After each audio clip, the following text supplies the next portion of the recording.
Blessings, family. Blessings, blessings. Welcome all. Welcome to all. Blessings, blessings. Family, I intend in this live session, I intend to show you who the true people of the book are. Okay? I intend to show you who actually went into Egypt in boats. Okay, so that is my intention. All right, and you can look at this as a part two to the session I did on yesterday's Sabbath called "Cruising to Egypt." Okay, this is a part two, basically. All right. Amongst those who travel within this circle of teachings. Okay, in regards to the Hebrews, and in regards to Yahusha and Yahweh, the worshiping of the true God of the heavens and the earth. In regards to the individuals who travel in that circle, it doesn't matter what your skin color is. Okay? There seems to be a contingency of individuals that are confused. Okay? And it comes from many different things, whether it's from things I say or whether it's from things that you hear other individuals say. There are certain individuals, a contingency of individuals that are just confused. Like, who are the people of the book? And that's very understandable, right? Because you have a whole nation of individuals walking around saying that they are the people of the book. Then you have another nation that's waking up and that are calling themselves the people of the book. So Houston, Houston, we have a problem. Okay, so we need to figure this out. We need to figure out unequivocally who are the people of the book. Hence the thumbnail. Hence the thumbnail to this live stream.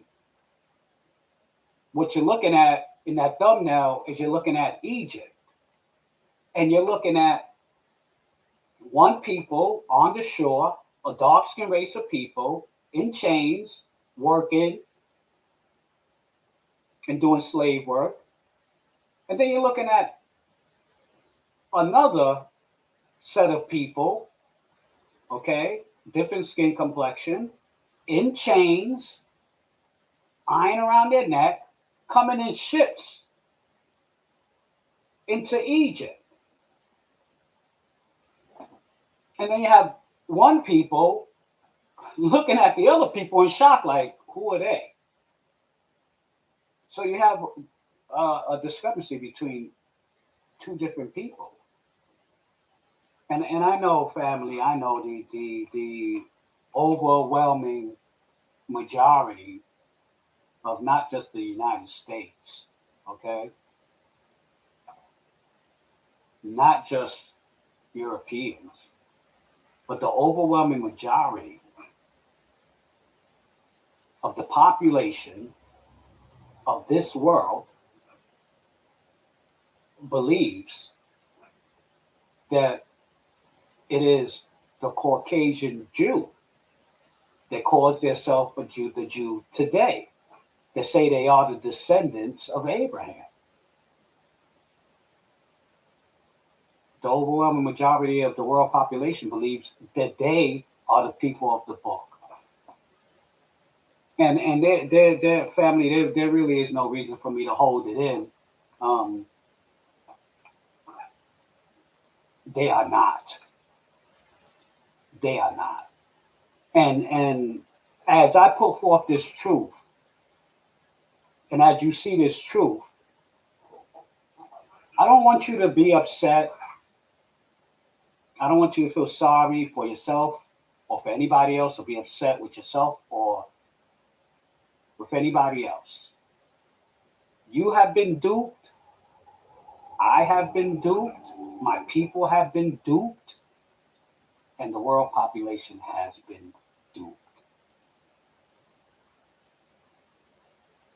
And the reason why I ask you to not let it upset you, rather just walk in truth.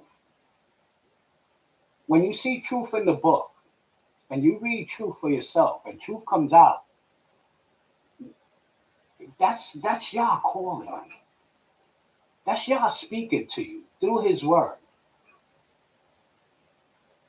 You know, we find out we're doing certain things wrong, we repent, and we move forward. That's what we do. And we try to gain more knowledge. Because what I'm going to do is I'm going to point you to the truth. And I'm going to bring some receipts for you that on your own time, you can go through the receipts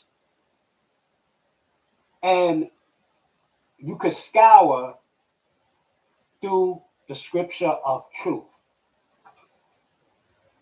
and read the companion scriptures so that you can understand it better. Why things are the way they are today.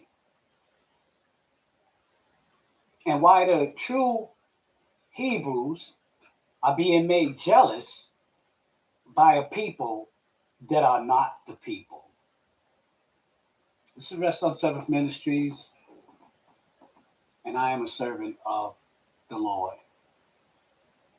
And the name of today's session is Shocking Truth. Israel to Egypt. Shocking Truth. Israel to Egypt. And to kick it off, this is how we're going to do it. This is how we're going to go forward and flush out this truth from the word of Elohim, and all praises to Yahweh. All praises to Yahweh on this lovely Sunday. All praises to him, and all praises to you, family, and blessings to you for walking in the word of truth and delighting in the word of God, the word of Elohim, and praising and joining in the praise of the church to the Most High God, the Most High Elohim, Yahweh, and we praise him in the holy and righteous name of Yahusha. May he open up our eyes and our hearts that during this live stream, we may see the truth and understand the truth, thereby walking in it. May he put a blessing on you for receiving this teaching and even joining in on this teaching. And may he bless this word that it may go forward and it may attach to whoever it's meant for. This is how we're going to do it. We're going to establish 2 or more witnesses in the scriptures. And you know, whenever I teach, I like to bring you the word of Elohim is established by 2 or more witnesses, right? We're told that in the book of Matthew, 8 chapter, 16 verse, right? 2 or more witnesses. When I teach, I like to bring you a bevy of witnesses. I want to bring my family 3 to 4 witnesses at least. Okay? For whatever I do. We're going to establish it precept upon precept, precept upon precept. Here a little and there a little. That is the right way for us to find out truth, as told to us in the book of Isaiah 28th chapter, in the 10th verse. Precept upon precept. That's how we're going to go through this, okay? And we're going to do the work of a Berean, right? when the word of Elohim was brought to the Bereans, they didn't they didn't just believe Paul, right? But they went and they searched the scriptures. They went and they searched the scriptures and they looked for truth. And when they seen it in the scriptures, they rested on it, right? That is what they did. They rested on it when they actually seen it in the scriptures. Acts 17, I believe, 4th verse. We're going to do the work of a Berean. So we're going to do our investigating. And we're going to make sure we don't die. We don't perish. We don't burn for lack of knowledge. Right? Isn't that what Yahweh said in the book of Hosea, 4th chapter, 6th verse? My people die, my people perish, my people are destroyed for lack of knowledge. We ain't doing that. We're gonna get knowledge. And we're gonna get and what we're doing here, we're gonna get knowledge with all our getting. We're gonna get knowledge with all our getting. Right? With all our power, all our soul, and all our might. As told to us in the book of Proverbs, right? 4th chapter and the 7th verse. And we're going to hold fast to truth. We're to judge everything. We're to test all things. And then we are to hold fast to truth. Right? It was Paul who told us that. 1 Thessalonians, I believe the fifth chapter, 21st verse. So we need to hold fast to truth, and we need to understand exactly what's going on. So we're going to go to the scriptures first. After we go to the scriptures, we're going to look at a few things. And we're going to line everything up. Okay? And brothers and sisters, family, this is not a Sabbath session. So I don't plan to have you here too long. So I want to make a quick work of this. Okay? Again, Rest Our Sabbath Ministries, and I am a servant of the Lord. Blessings to all. Before we get into the scriptures real quick, I want to give you some food for thought. And I want you to really think about this. We know as children of the light that salvation is afforded to everyone, Jew and Gentile alike. We know that. So here's some food for thought. Whether you got Baptist church, whether you got Pentecostal, whether you got Lutheran, right? And you have all these different denominations, Seventh-day Adventists, Jehovah's Witness. All of them came out of the Holy Roman Catholic Church. Am I correct? Of course. That's where they came from. They came out of the Holy Roman Catholic Church. If salvation is for all, then how come when you go into the Catholic Church, you have nothing but white statues of white men all over the place? Pictures of white men all over the place. A white God, a white Messiah, white angels. The only place you see blacks in any of those pictures is so-called black people. In any of the pictures is holding a jug or in some type of servitude role. Where are your dark-skinned people? Where are your Spanish people with you?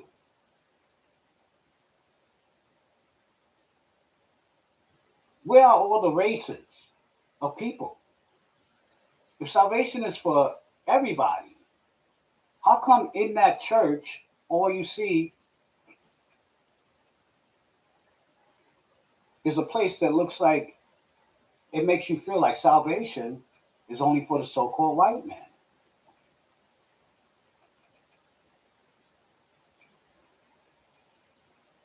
Another question.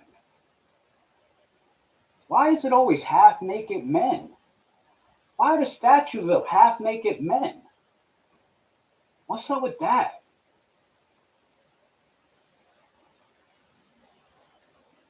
Food for thought, man. Food for thought.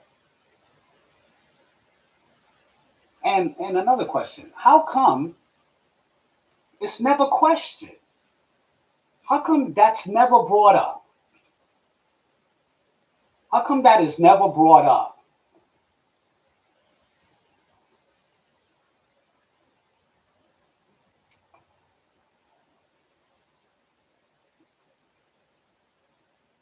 Before I go forward, let me say this.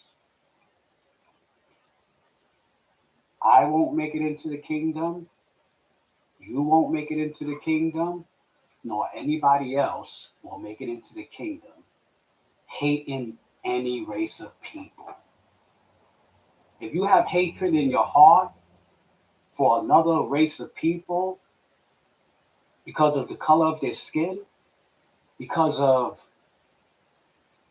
uh, the way they act, the way they talk, the way they do things, and you can't show love for them and everybody, you ain't going into the kingdom. And if I have that type of attitude, I'm not going into the kingdom. You can't hate another race of people. And you can't think you're going to hate another race of people and just step over them and go into the kingdom. It's ridiculous. Yah has given us a spirit of love. And we are told to love everyone, even those that do not walk in light. We are called to love them in this covenant that we are in. This is a covenant of love. A lot of times individuals find that you honor the Sabbath or you don't honor holidays, and they tell you you don't have to honor the Sabbath. You don't have to honor the 7th-day Sabbath. You could observe holidays. You could do this. You could, and when does it get to a point when you walk with your Father and your Creator in love, and you do things out of love? You do things because you know certain things don't make Him happy. We a lot of us have children. A lot of us have grandchildren, and when we see our children or our grandchildren, or husbands see their wives or wives see their husbands doing something that's wrong, that's not right, that doesn't make us happy. If you do something wrong and you know your wife doesn't like it, that's not going to make her happy. If you do something wrong and you know your husband is not going to like it, that's not going to make him happy. Yeah, when our kids do something wrong, we're not happy. We're not going to kill them or beat them up, but we try to correct them. And going forward, they understand now that's going to make dad unhappy. That's going to make mom unhappy, and they don't do it.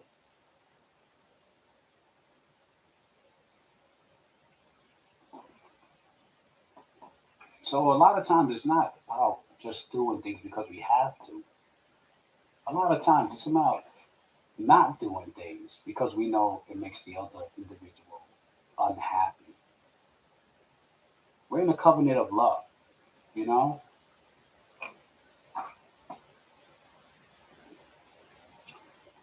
So I gave you some food for thought in regards to the Roman Catholic Church and the cosmetics of it. Let's just put it that way.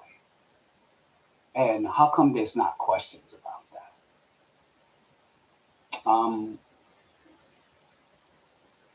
We're going to look at the scriptures, okay? And this whole thing is about the people of the book and how they look. The people of the book and how they look. What's taught in the world today is that the so-called Caucasian Jew are the people of the book, right? But yet you have a contingency of people that's a dark-skinned race of people saying that they're the people of the book. So we're going to put that to bed here. So we're going to be looking at a couple of things concerning skin color. Okay? So, for our first witness, we're going to go to the book of Daniel. We're going to go to the book of Daniel. We're going to go to the 10th chapter and the 2nd verse. Daniel, 10th chapter and the 2nd verse. And I'm going to be moving rather fast today, okay? So you want to write down scriptures, take notes, okay? That'll be a good thing. So we're in the book of Daniel, okay? We're in the 10th chapter, and we are in the 2nd verse, okay?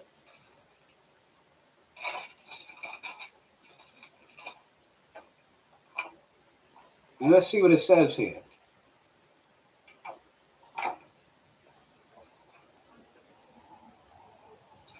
Hear the word of God. Daniel 10th chapter, 2nd verse. In those days, I, Daniel, was mourning 3 full weeks. I ate no pleasant bread, neither came flesh nor wine in my mouth. Neither did I anoint myself at all, till 3 whole weeks were fulfilled. He was fasting for 3 whole weeks. And in the 4th and 20th day of the first month, as I was by the side of the great river, which is Hiddekel, timelines, okay? It says here in this 4th verse, and in the 4 and 20th day, the 24th day of the first month. The first month will be the month Abib. Therefore, it is the month April.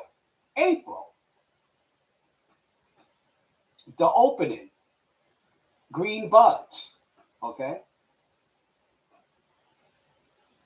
The 24th day.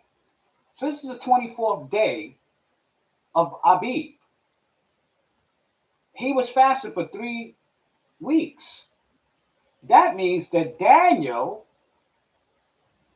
for the whole Passover, when everybody was celebrating, he wasn't eating nothing, and he explicitly told you, I didn't drink no wine during that time. The Passover starts on what day? The 14th of Abib, the 14th of April. It ends what day? The 21st of Abib, the 21st of April. This was on the 24th day. So he was fasting throughout Passover. Okay, brothers and sisters? He was fasting throughout the Passover. That's what he was doing. Okay?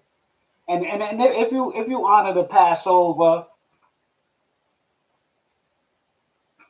you understand about that. How you looking forward to the Passover, you celebrating, everybody having a good time. Our brother Daniel, he wasn't eating nothing or celebrating nothing. Okay? Now it was on that day that he was by the great river Hiddekel.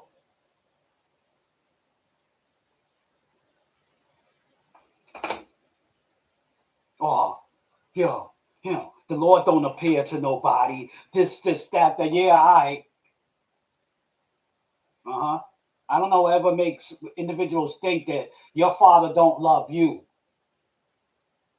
I don't know whatever makes people think that you are not the apple of your father's eye. That is ridiculous. That is ridiculous. If something is bothering you so bad, or you need something so much that you fast and you pray and you talk to your father, even if you need him to talk to you on this particular fast, Daniel needed our father to talk to him. So he fasted for 3 whole weeks. You go fast and pray for 3 whole weeks and don't eat nothing. Don't drink nothing. During a time when everybody else is celebrating. And you see if your father don't come to you. He loves you. Let's go on. Verse 5. Then I lifted up mine eyes and looked, and behold, a certain man clothed in linen, whose loins were girded with fine gold of Uphaz. His body also was like the beryl, and his face like the appearance of lightning. This is what Daniel saw. And his eyes like lamps of fire. And his arms and his feet in color. And his arms and his feet in color.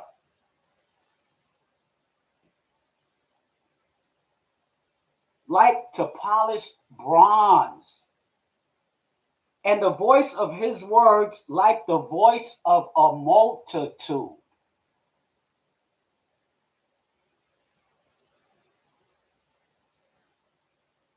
His feet, his arms, and his feet, okay, the color of them, of this man, was like polished bronze.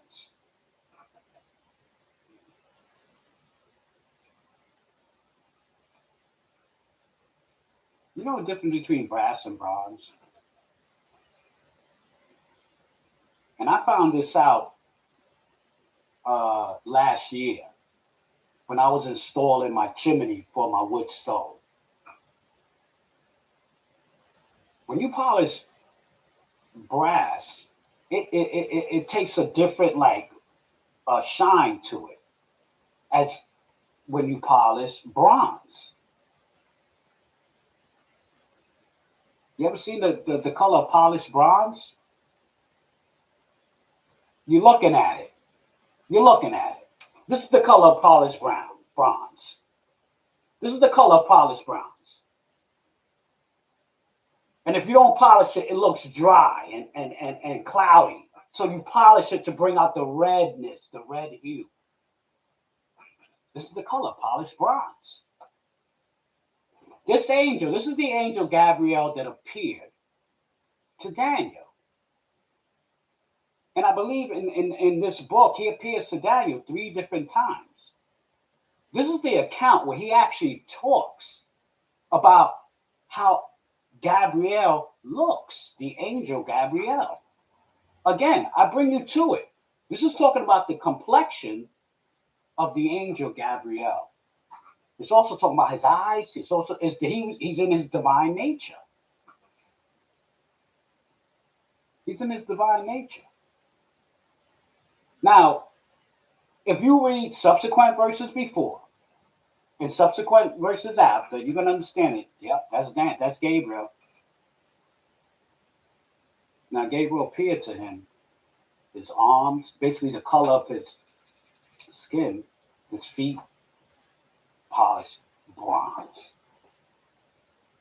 Oh, well, now wait a minute now. The question would be, bro, we trying to find out who the people of the book are. We're not trying to find out how the heavenlies look. That's fair. That's fair. But what you have to understand from the scriptures is that the children of Elohim that have their station in the heavens, they're for the heavens and they stay in the heavens. The children of Elohim that are on earth, Elohim's children on earth, they mimic his children in heaven. The chosen ones on earth, his children, mimic the children in heaven in color.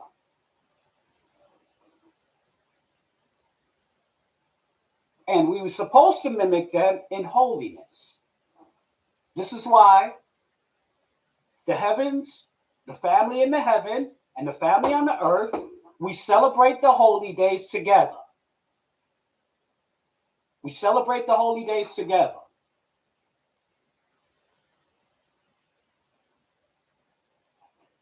When you're sad and something's bothering you, you never sad alone. Not only is the spirit sad with you, for you, but your family, your brothers, your family, the angels, they're sad that you go through what you go through too. Because in this life, brothers and sisters, there's way more cries than laughs. And if you live some time, you will know that. If you've lived some time on this earth, you know that. But be that as it may, I'm just showing you the complexion of Gabriel, the angel of Yahweh.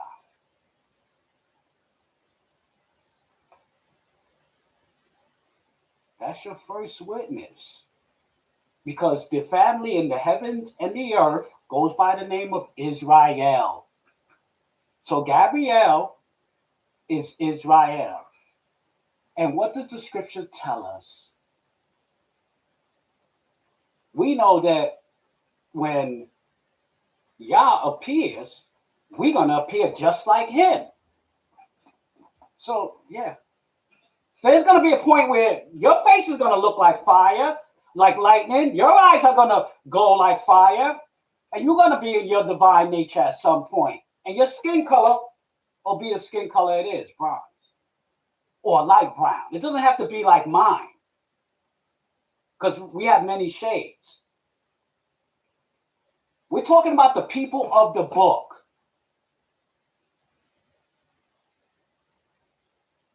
That's what we're talking about.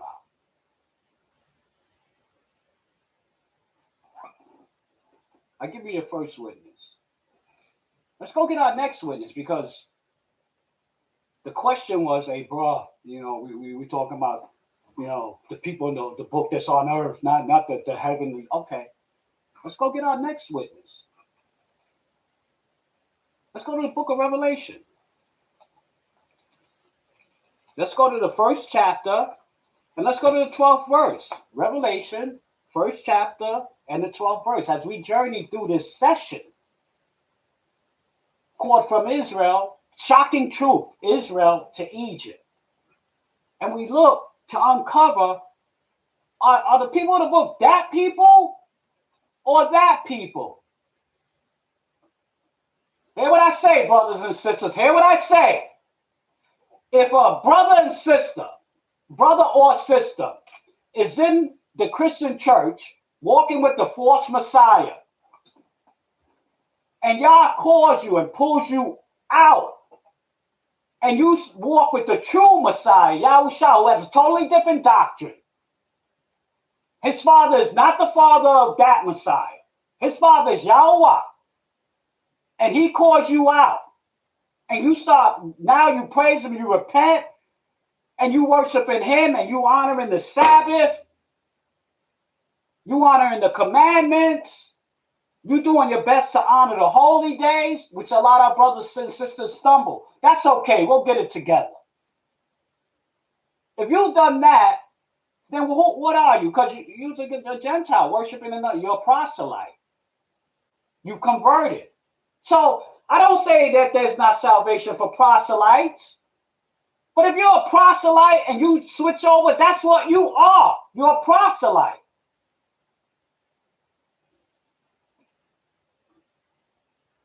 If that people that are not truly the people of the book wanted to switch over and practice Judaism, no problem. And you want to call yourself a Jew, no problem, but say who you truly are. That's the only problem I got with it. Don't step on the true people and take away what's rightfully theirs. We're in the book of Revelation, man. We're in the first chapter.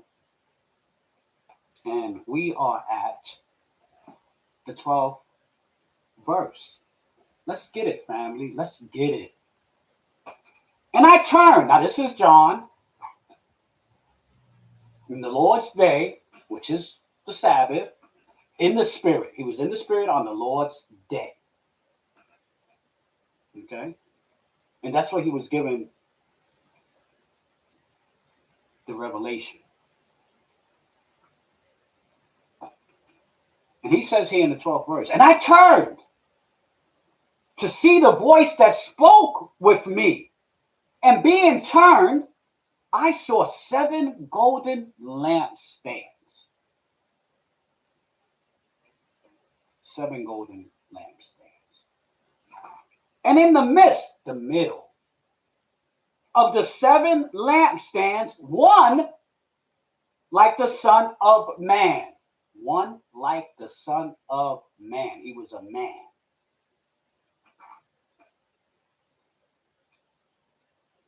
Clothed with a garment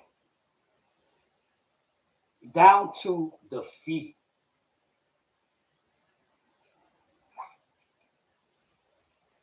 And girded about the breast with a golden girdle. Fly stuff right there. Gold jump off around here. Fly stuff right there. Okay. His head and his hair were white like wool, as white as snow. And his eyes were like a flame of fire. Who does that remind you of? Gabriel. That reminds you of Gabriel.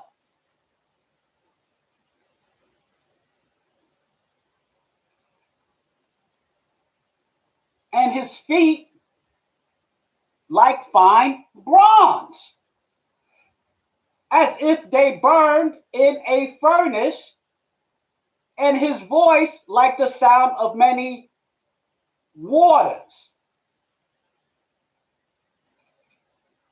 And he had in his right hand 7 stars.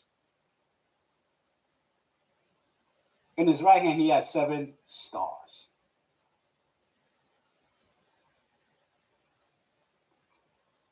And out of his mouth went a sharp 2-edged sword, and his countenance was as the sun shineth in its strength.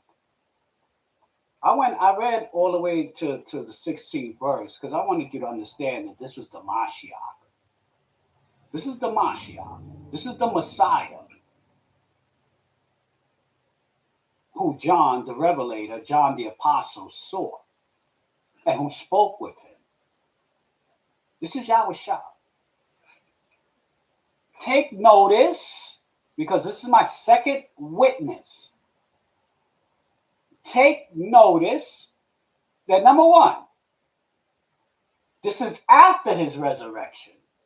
So he had already come in the flesh.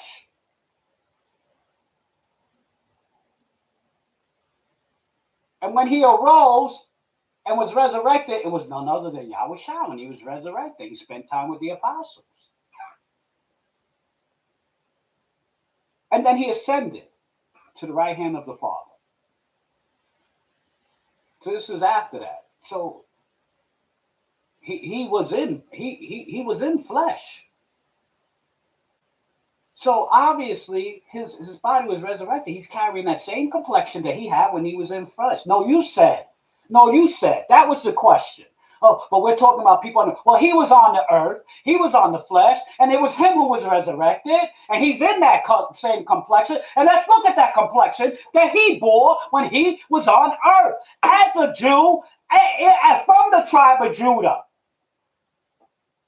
Let's look at that. Verse 15. And his feet like fine bronze. His feet were like fine bronze, as if they burned in a furnace. 15th verse. Fine bronze. When I was a kid, they used to make fun of my color. I heard every black joke there was when I was a kid. I thank God that he carried me. That never brought me down. Because I would find out one day that this is one of the most beautiful complexions you could have. Here's the complexion of the Mashiach. And from his complexion, from that complexion, all complexions flow. Did you hear that? Him being the first of all creation. From that complexion come all complexions. It is truly a complexion that denotes power, grace, beauty. But we're not here to talk about that. We're not here to talk about that. We're not here for that. I'm here to give you witnesses and a witness for Yah. I gave you 2 witnesses. But when you come out to see me, I'm going to teach truth. And while our Mashiach said that that's all right, he said it himself that, the word of Elohim is established by 2 or more witnesses. That's cool. But I like to get more witnesses.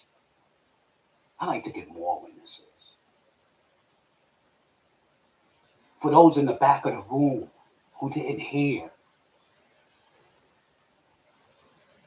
Because I ain't going to be doing this type of session all the time. Unless my brothers and sisters request it.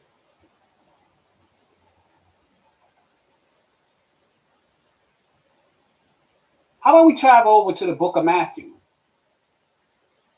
How about we go to the book of Matthew? Let's go to the book of Matthew. Let's go to the 2nd chapter. Let's go to the book of Matthew. Let's go to the 2nd chapter. And let's see if we can find a little something.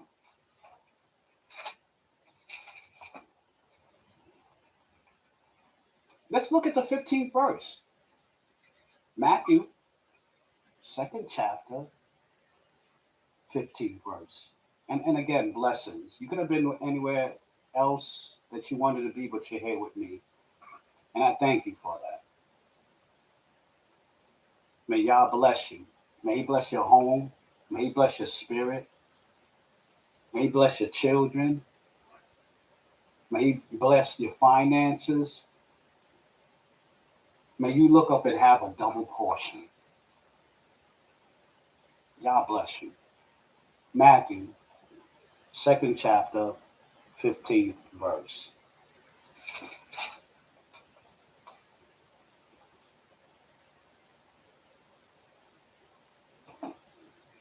Now, let me give you some backdrop on this.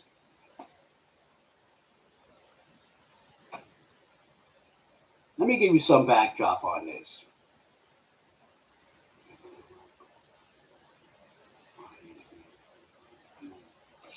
Matter of fact, we need more. We need more. Let's go to the 13th verse. Let's go to the 13th verse, okay? Now, of course, this is going to be about the birth of Yahushua, about when he was a baby. About when Yahushua was a baby. This is about our Mashiach, our Messiah. Okay, listen real closely to this, okay? And when they were departed, you know, being warned of God, meaning that they should not return. You know, the wise men would come, right? And Harad would speak to the wise man and be like, yo, when you find him, let me know so I can go worship him. Because he wanted to kill Yahushua. But then they were warned in the dream not to go back to Harad, so they left another way, went out another way. After that, it says here in the 13th verse of the 2nd chapter of Matthew, and when they were departed, behold, an angel of Yahweh appeareth to Joseph in a dream, saying, arise and take the young child and his mother. Take the young child and his mother and flee into Egypt. And flee into Egypt. Run into Egypt. And be thou there until I bring thee word. Until I bring you word. For Harad will seek the young child to destroy him.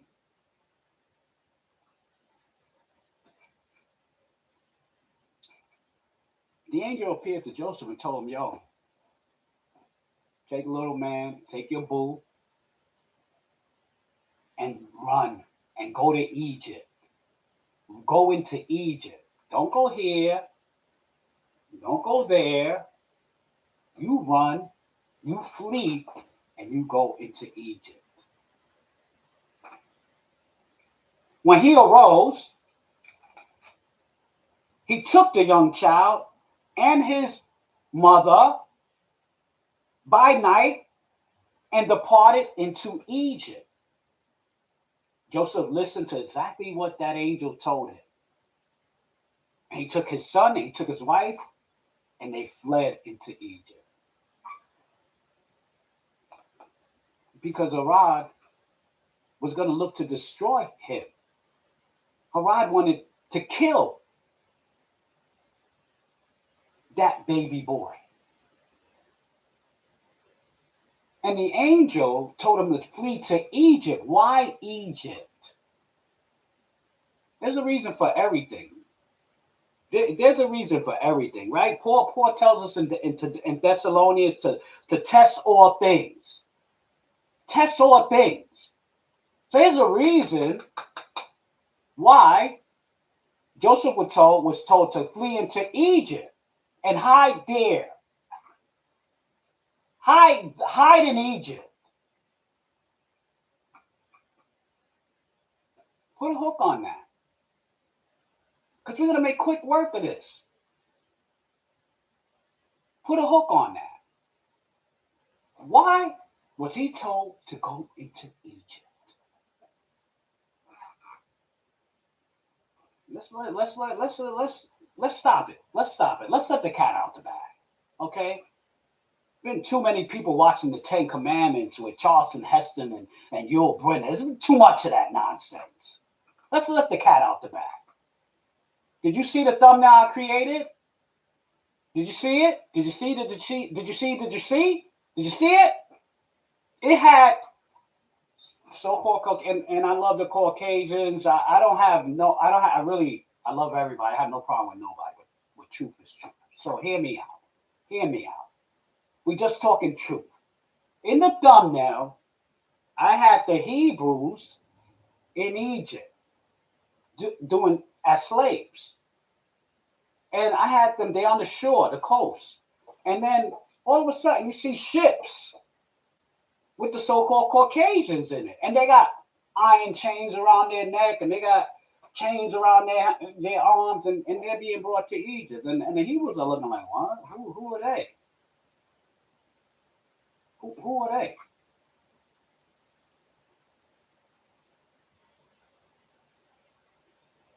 What am I saying by that? What do I mean by that? Listen, man.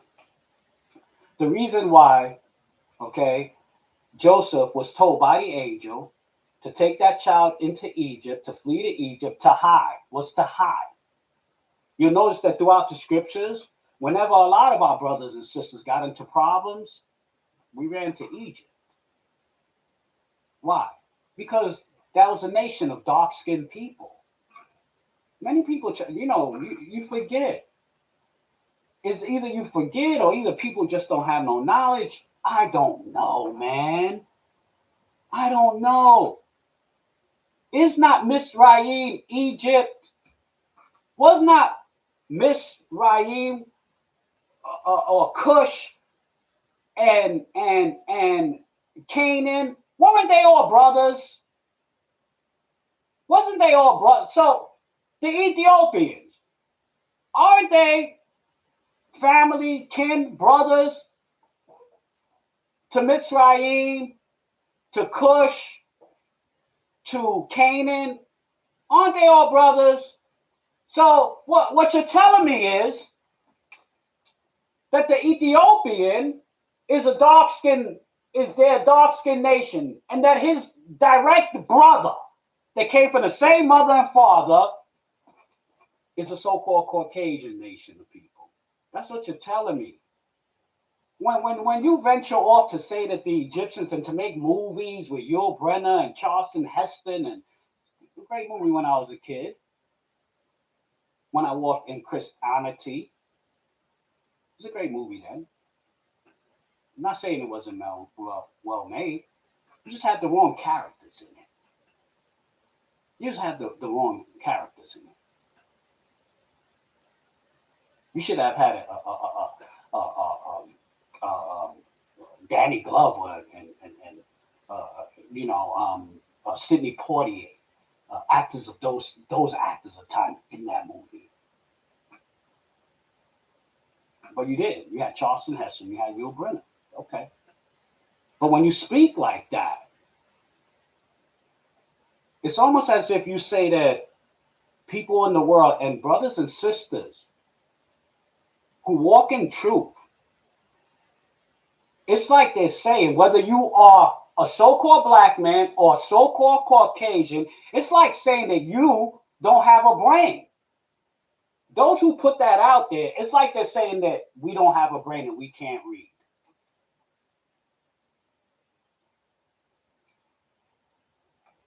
To say that the Egyptians are so-called Caucasian people, that is a problem.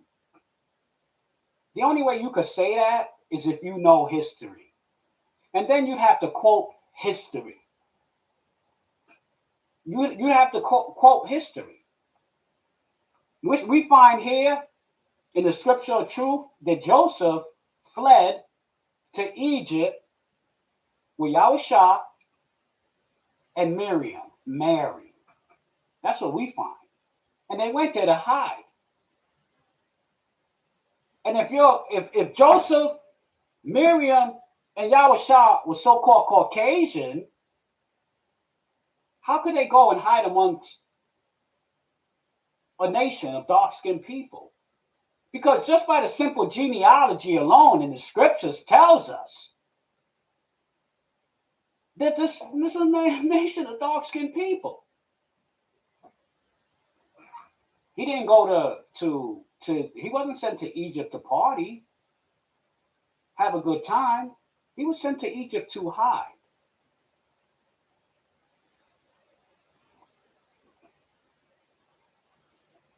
Why were our people taken out of West Africa? Because when everything went down with our country in 70 AD, we went there to hide. Because of the dark skinned race of people. So we could hide amongst them. We also went into Egypt, dark skinned race of people. We could hide amongst them. Well, a lot of us found ourselves traveling far to dark races, to Mecca, to places where we could hide amongst dark skinned people. So for you to tell us that and to treat us like that, it's to say we stupid, man. Come on. And you're not just calling the so-called black man stupid. You calling every nation in the world stupid when you say stuff like that. You know something, family? There's a reason why there's always war in the Middle East. And years ago it was said. It was said years ago.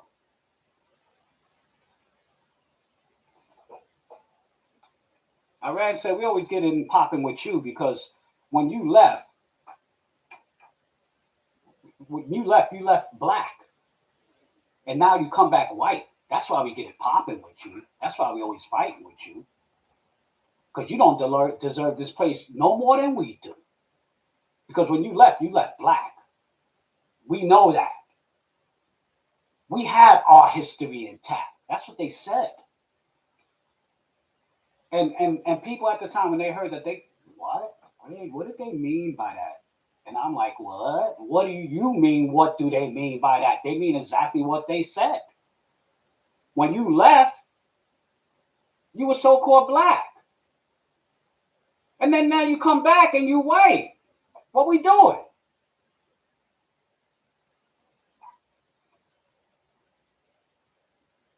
Nah, that's not all. That's not all I'm going to do. My first witness was the angel Gabriel. Skin color. My second witness was our Savior. His skin color. My third witness, easy peasy, was Yahushua being taken by his mother and father into Egypt to hide. Amongst a Caucasian nation, I don't think so. We already established that Yahushua was a so-called black man. We just looked at that in the book of Revelations. You're going to fight that? You're going to fight that? He represents the heavenly and the earthly.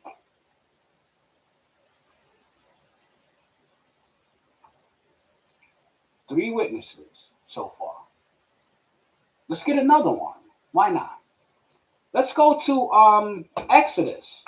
Let's go to Exodus. Let's go to the second chapter. And let's go to the 16th verse. Exodus, second chapter, 16th verse. Let's get it. Wonderful. Good stuff. Good stuff. Food for the soul. Truth, brothers and sisters. Truth. Exodus, second chapter. Yeah, 16th verse. Let's get it. Now the priest of Midian had 7 daughters. And they came and drew water and filled the troughs to water their father's flock. So the priest of Midian, he had 7 daughters, and his 7 daughters, they went to draw water at the well. Right? And the shepherds came and drove them away. Shepherds came and drove them away. But Moses stood up and helped them.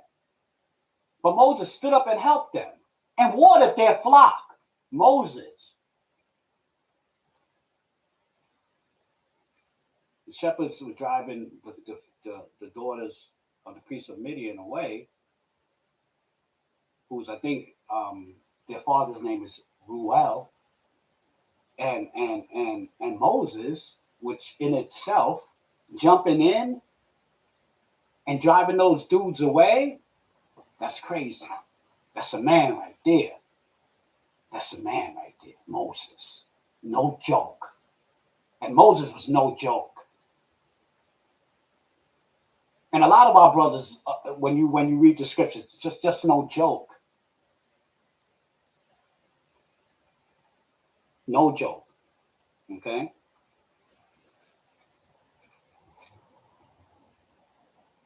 Again, let's hit that again. And the shepherds came and drove them away, but Moses stood up and helped them and watered their flock. Verse 18. And when they came to Ruel, their father, he said, "How is it that ye are come so soon?" His daughters came back so fast. How you get back here so soon? And they said, "An Egyptian delivered us out of the hand of the shepherds, and also drew water enough for us and watered the flock." I don't know. What are we doing here? What are we doing here? Is not Moses a Hebrew? Yes, Moses is a Hebrew. He's a Hebrew of Hebrews. How is it that the daughters of the priests of Midian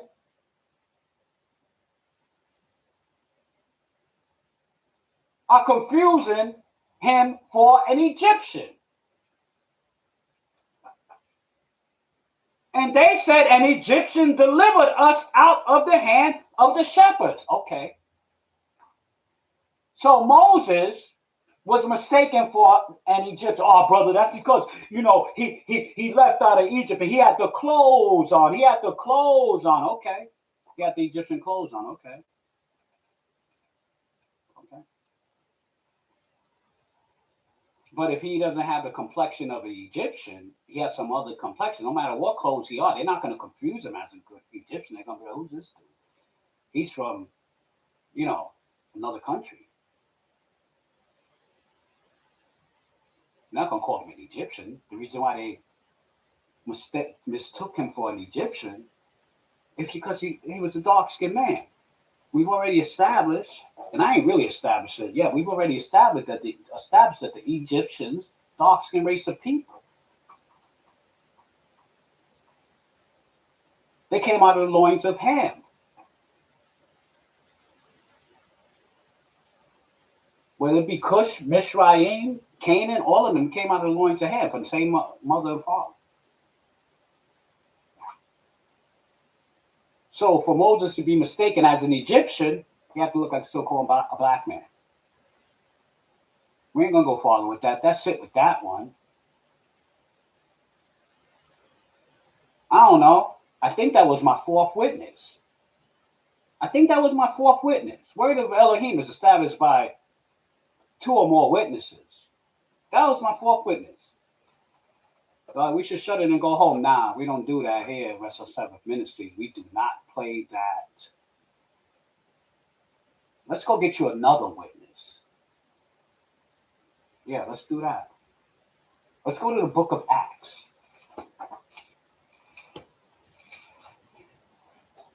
Brothers and sisters, write this down. Write these scriptures down.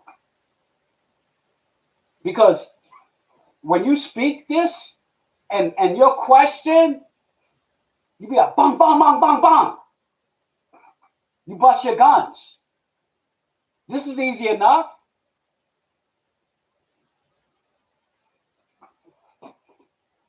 Let's go to the book of Acts. Okay? Let's go to the book of Acts. All right? Let's go to the 21st chapter. Acts 21st chapter.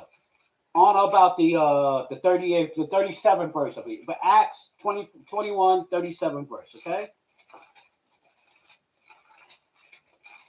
Come on, let's move it fast. Make it happen, right?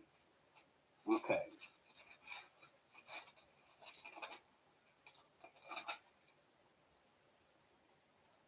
Acts 21st chapter and the 37th verse. What does it say? What does it say.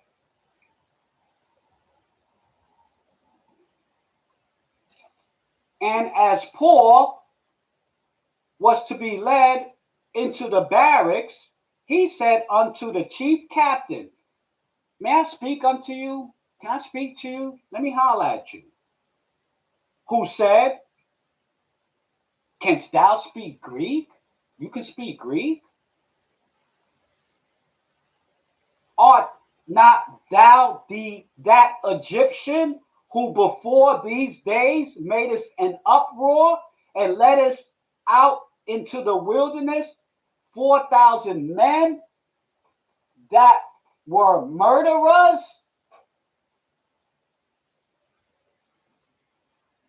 What? Let me get this straight. Paul is being mistaken as an Egyptian terrorist. That's what he's being mistaken for, an Egyptian terrorist.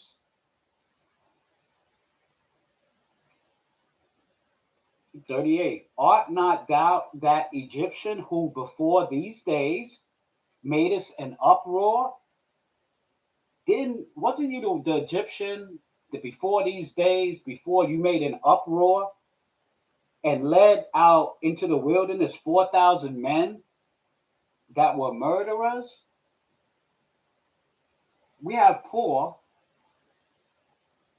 Let's read this right here. Let's read the next one, verse 39. But Paul said, I am a man who is a Jew of Tarsus, a city in Cilicia, a citizen of no mean city. And I beseech thee, permit me to speak unto the people.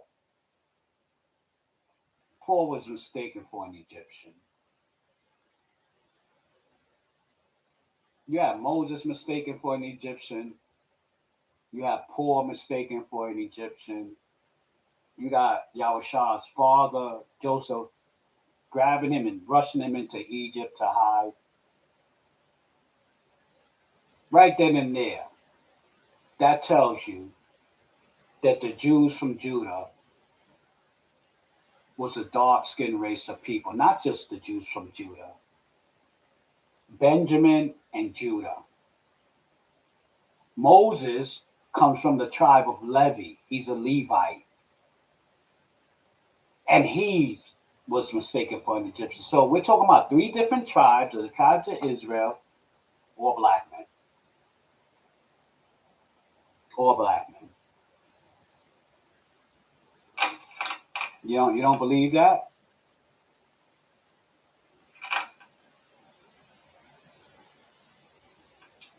Let's see here.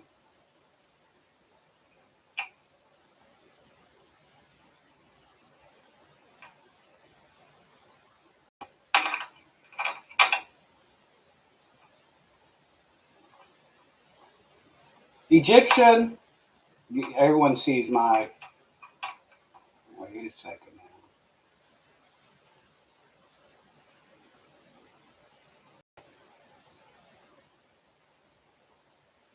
Wait a second now.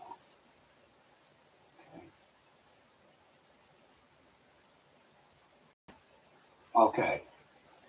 Egyptian war paintings. I'm saying they're so-called black people, the Egyptians. I proved that by speaking about the genealogies. Didn't feel I had to tell it to you because it's right there in the scriptures. You should automatically know the genealogies of the three sons of Noah. Okay? The father of the nation of the Egyptians came out of the loins of Ham. All right? Egyptian war paintings, the Metropolitan Museum of Arts. Black people. This is Egyptian art. Black people. Egyptian art. Black people. Egyptian art. Black people. Black people. Even they try to whitewash it, but they didn't get to finish it. Black people. Black people. I see black people. Remember that movie back in the days with Bruce Willis, a little boy? I see dead people. I see black people as Egyptians. I see black people. Black people. Black This is paintings, Egyptian war paintings in the Metropolitan Museum of Arts. Black people.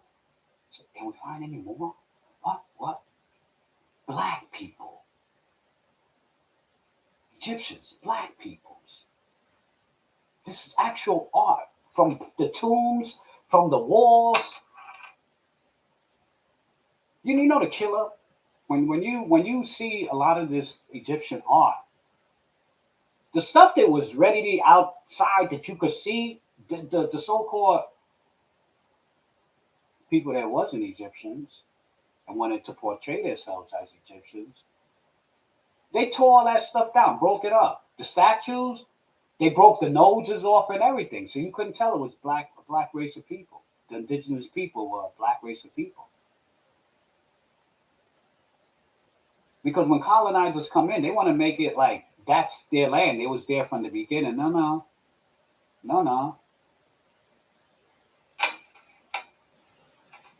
I see black people. Black people. See black people again. As Egyptians, black people.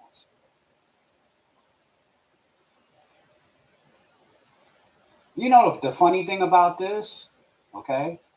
You know the funny thing about this? Um, you know what? You know the funny thing about this is that I went uh I, I was searching, right? And I said, and you know what I was looking for? I was looking for paintings, depictions of the Jews when they were taken out of Israel in ships and taken to Egypt. I was looking for depictions of it anywhere where I could find something that would show the so-called Caucasian Jews being taken by boats into captivity. I was looking for anything. Couldn't find nothing nowhere. The only thing I could find was the war between the Berbers, which was the Barbary pirates from North Africa, with the Europeans, and that was during the 16th century and the 19th century when they were committing piracy in the Mediterranean Sea and capturing European vessels and taking the so-called Caucasian people into North Africa because the Berbers were operating out of North Africa at that time. And then Jefferson would wage war with them, and then they had a treaty. And if you look in the annals of the history, they say that during from the 16th century to the 19th century, 1 million Europeans were taken in piracy and sold in North Africa as slaves. When you dig deeper, you find out that they reached the truce, they made a treaty, and a lot of the Europeans were given back because they were pirates. They would take them. They want money.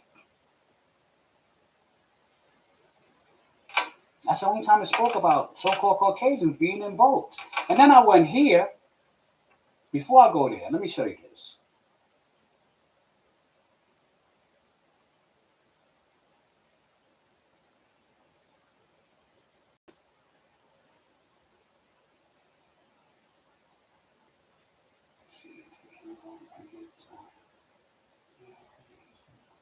Yeah, I went here,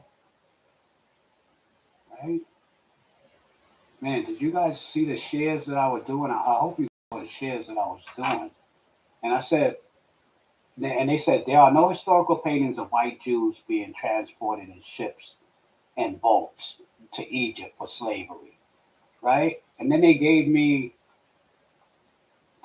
some let me see. Oh yeah, this thing doesn't share the way I want it to. I need to get back. better with that. I need to get better with that. Let's see. This way. Okay. Then they give me this. No matter how you slice it, it always comes back to the Israelites. A new Pharaoh arises, Look, and he doesn't remember Joseph. He enslaves the people because they're becoming too numerous and becoming a threat. So he puts them to work and embitters their lives, building store cities of Pithom and Ramses, and makes them create bricks out of mud and straw. boom. This is what they send me to. I'm trying to find out any depictions of Caucasian Jews that went in ships to Egypt during any time, during the time of Moses, during the time of the prophecy uh, um, through Moses, okay, and through Daniel and through Isaiah. I'm trying to find that out, okay? Even what Yahweh Shah said, I'm trying to find that out. So I'm looking all around. The only thing they could show me is this guy, Jewish guy, talking about that slavery. But then when he starts showing it, he's showing nothing but black people. So I'm like, man, how does that fit in? So basically, you're saying no, you don't have anything to show me. You don't have nothing to show me. That's basically what you're saying to me.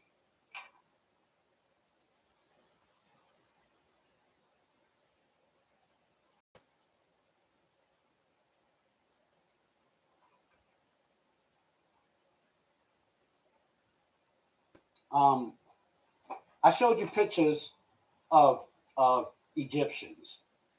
I showed you Egyptian art, okay, from highly respected museums. I showed you arts. I show you that. Bear with me.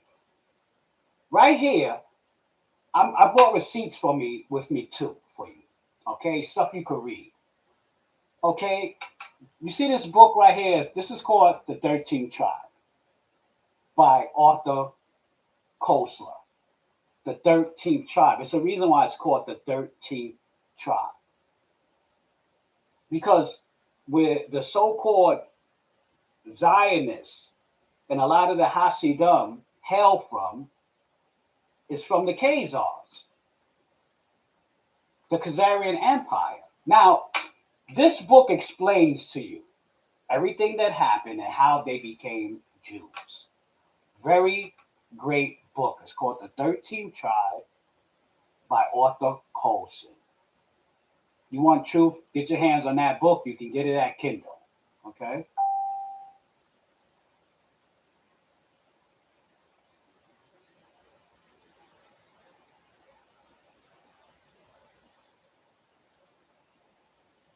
Okay.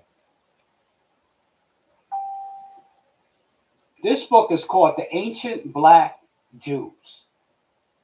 The Ancient Black Hebrews. The Ancient Black Hebrews by Gert Mueller. Another great read. Another great read with mad receipts in it. When you read the book by Arthur Koestler, mad receipts in there. It's going to lead you to other books.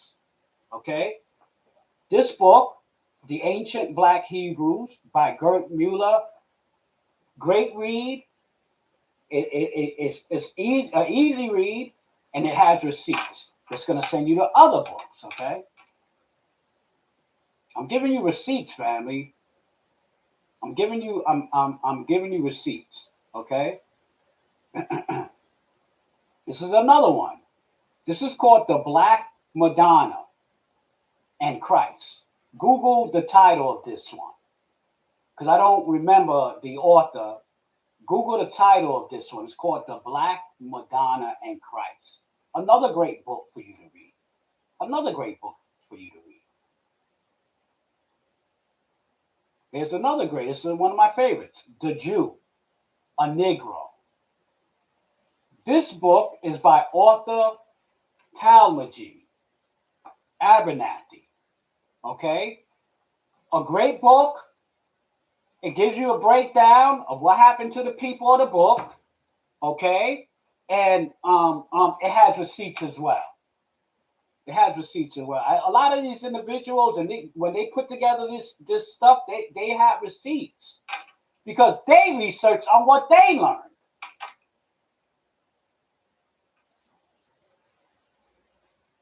The Jews of Africa by Sidney Mendelssohn. Four of the authors I gave you are Jewish. Four of them. And the way they stumbled upon it is because they was looking for history of their own.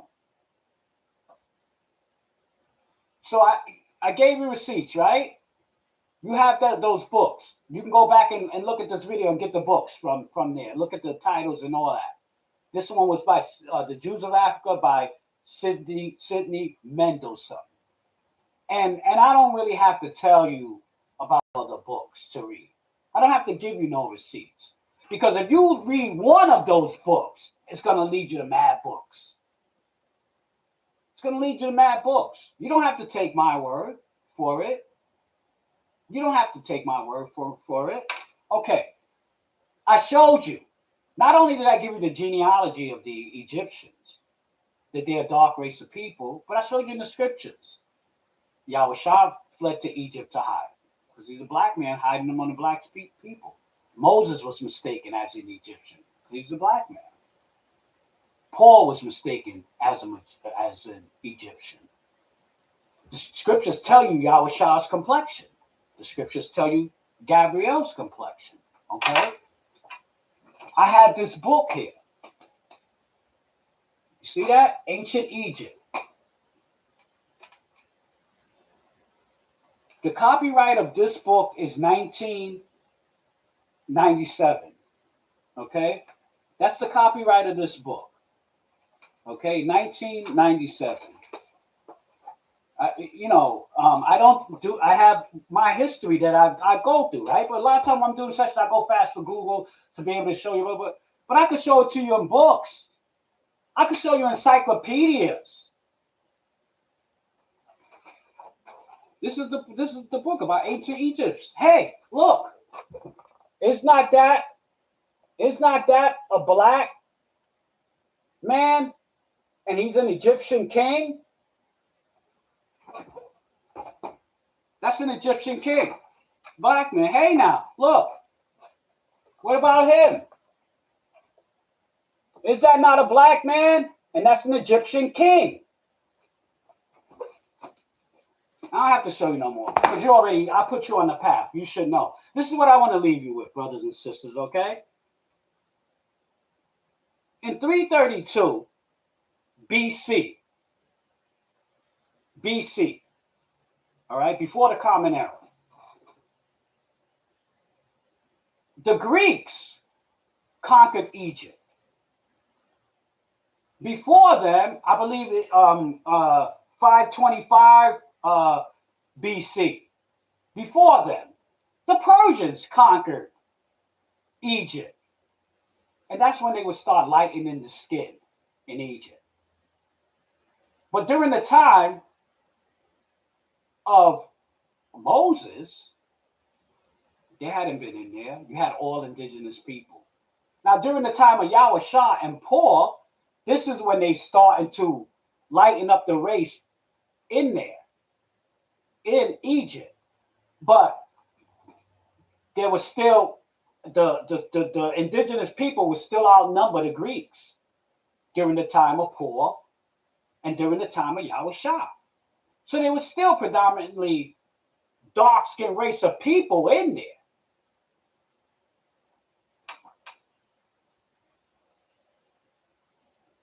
Proverbs 4:7. Get knowledge with all you're getting. That's all I got for you on this right now. With that, you should be able to go ahead and do your own research. From what the book says, from the little bit of I showed you in history, that's just a snippet. The Hebrews, the people of the book, was a dark-skinned race of people. That's just true. That's not hate. It's just true. So Blessings, family. Enjoy the rest of your day, and thanks for coming out and spending time